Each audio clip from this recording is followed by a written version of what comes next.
Guys हम हमारे day to day life में इस प्रकार के सेंटेंसेस की बहुत यूज करते हैं जहां पर हम कहते हैं कि आजकल बच्चों पर मोबाइल फोन का जुनून सवार है, राधा पर पढ़ाई का जुनून सवार है, उस पर शादी करने का जुनून सवार है।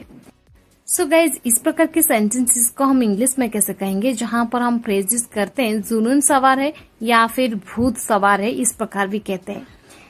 सो चलिए सबसे पहले इसकी इंग्लिश जान लेते हैं।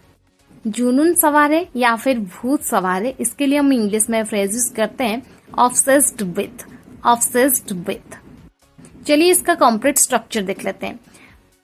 पहले आपको यूज करना पड़ेगा सब्जेक्ट, इसके बाद हेल्पिंग वर्ब इज, एम या फिर आर सब्जेक्ट अकॉर्डिंग। इसके बाद आपको यूज कर देनी है ऑब्सेस्ड विथ।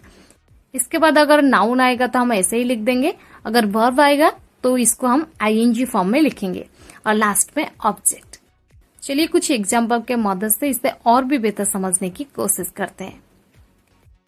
उस पर शादी करने का जुनून सवार है, उस पर शादी करने का जुनून सवार है।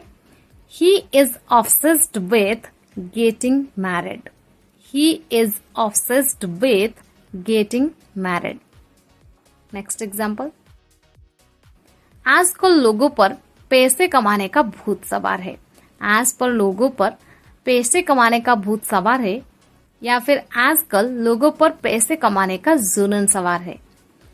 हम इंग्लिश में सेंटेंस कहेंगे Nowadays people are obsessed with earning money. Nowadays people are obsessed with earning money. क्या तुम पर किसी चीज का भूत सवार है? Are you obsessed with something? Are you obsessed with something? Radha पर पढ़ाई का जुनून सवार है, Radha is obsessed with studies, Radha is obsessed with studies. आजकल बच्चों पर मोबाइल फोन का जुनून सवार है, आजकल बच्चों पर मोबाइल फोन का जुनून सवार है। Nowadays children are obsessed with mobile phones. Nowadays children are obsessed with mobile phones.